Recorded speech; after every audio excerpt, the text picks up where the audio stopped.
வணக்கம். இன்னைக்கு திருச்செந்தூர் முருகரை பற்றி தான் பார்க்க போகிறோம். 6 படை வீடுகளில் இது 2ஆம் படை வீடாக அமைஞ்சிருக்குது. என்றும் மாறாத இளமையோடும் குன்றாத அழகோடும் முருகர் சிவந்த திருமேனியோடு செந்தில் ஆண்டவராக திருச்செந்தூரில் காட்சி கொடுக்குறாரு. எல்லா 6 படை வீடுகளும் மலை மீது அமைந்திருக்கிற திருச்செந்தூர் மற்றும் வங்காள கடற்கரை ஓரமாக சந்தன மலை மீது அமைஞ்சிருக்குது.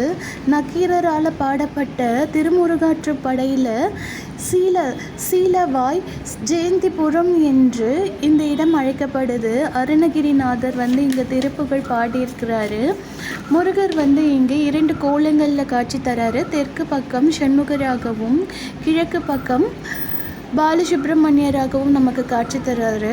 இவருக்கு அப்பம், அதிரசம், கற்கண்டு, சர்க்கரை பொங்கல் போன்ற